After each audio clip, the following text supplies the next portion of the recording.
So Kelly and I have gone through security. We have TSA PreCheck and Alexis does not. So we are going to be waiting however long it takes for Alexis to get through TSA until she gets on the other side to see her again. So let the countdown begin on how long it's going to take her.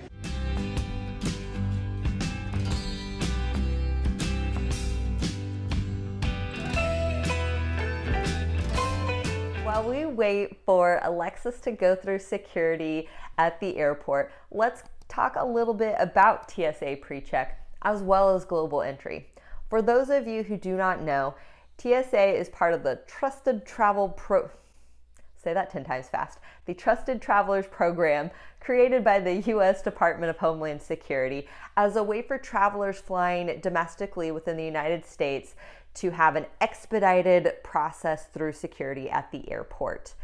So oftentimes at airports that participate in TSA PreCheck, there is a separate line for those who have that benefit, or if there's not, they give you a card or placard while you're in line.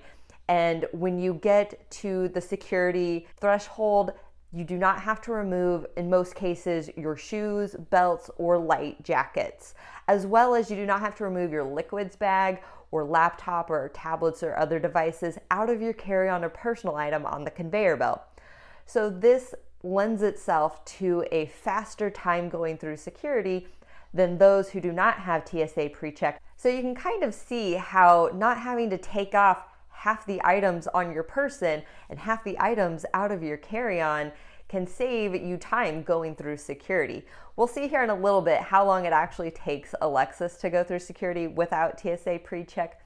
However, keep in mind that different airports and different times of the year can affect how long it takes you to go through security. So obviously, holidays and other high traffic times of the year can slow down with the longer lines of more travelers traveling. So keep that in mind as we think about wait times through security. To apply for TSA PreCheck, you can go to the Trusted Traveler Program website and fill out the application. There is an application fee of $85 currently.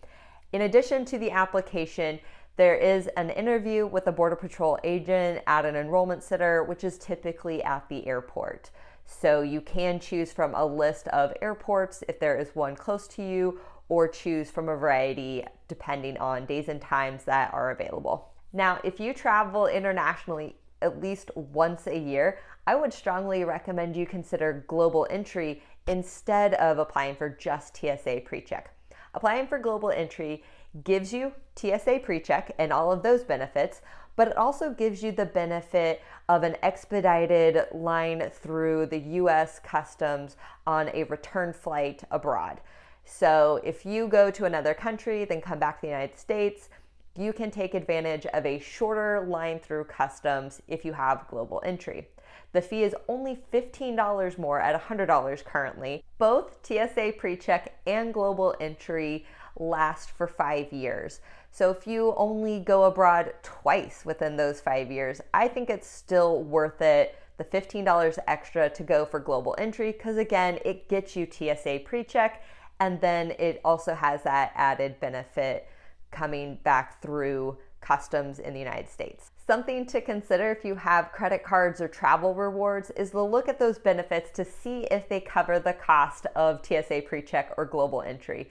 Because if you have a credit card that one of its reward benefits covers the cost, then there's virtually no reason for you not to apply for one of these programs unless you don't meet the eligibility requirements. So I recommend going to the website to double check the eligibility requirements. You do need to be a U.S. citizen or a legal permanent resident of the United States. There are some exceptions to certain citizens of other countries, so check that list on the website to see if you meet the eligibility requirements. I did not get global entry until 2019. I had been going internationally and traveling domestically many times over the years, but never thought it was worth the investment. I never wanted to spend the money. It wasn't until I was returning from a trip to Italy and I had to wait an hour and a half in the customs line on my return to the United States that I had the revelation that I needed to spend the money to get global entry because I wanted to travel more, but I also did not want to wait in a long line like that ever again. So I applied for global entry. For my interview, I chose the Nashville airport since that's my home airport. I scheduled an appointment, and then a couple of weeks after I scheduled, I got an email saying that my appointment was canceled because they were low on Border Patrol agents since they had sent all of their agents to the southern border for a crisis there. So I rescheduled it. A couple weeks later, got another email that it was canceled. I was so frustrated and I did not want to prolong my application process.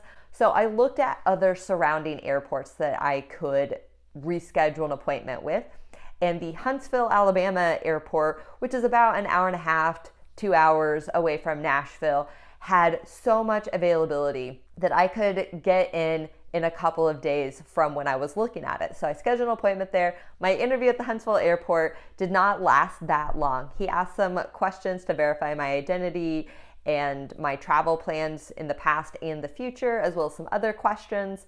Once the interview was over, it was super quick and easy. I then received my approval for global entry. I was first able to use global entry on my recent trip to Rome to Barcelona this past August. When I landed in the United States, virtually everyone on the plane did not have global entry, so they were in this long line to go through the customs, and there was only 1 or 2 people at the kiosk for global entry. I waited 30 seconds for the person to go to the kiosk ahead of me, and then once I got to the kiosk, scanned my passport, answered the declaration questions if I was bringing anything in, got my receipt, went to the Border Patrol agent. He just verified some of the things, did not have to fill out any paperwork like those who did not have global entry had to. It was super quick, super easy, and then I was able to go through and quickly go home. So I think it is so worth it to get global entry if you have any international plans, because it does include the TSA PreCheck. Now let's check in to see how long it took Alexis to go through security without TSA PreCheck. So Alexis has gone through security. Just to recap, Kelly and I have TSA PreCheck. So there was about 6 to 8 people in front of me. It took us about a solid minute to get on the escalator now, to go through TSA, and then we waited another 10 minutes for Alexis to go through regular TSA. So if you're deciding whether it's worth it or not, saves you at least 10 minutes, at least here at Myrtle Beach International Airport. We're at a random Monday in the afternoon, so that kind of gives you an idea of what traffic was like going through TSA. Okay, there you have it. In my experience, on average, it's about 10 minutes, but again, this depends on the time of year you're traveling and how many travelers there are going through the airport at the time that you are. So it can be 10 minutes, but certain holidays and high travel times, it can be longer going through security. It can be an hour and a half. So take that into consideration and if the cost is worth it for you and your travel plans. Leave a comment below if you think global entry is worth it, or do you think it's just better to get TSA PreCheck, or if you have any other comments on the topic. And I'll see you in the next video. Ciao for now.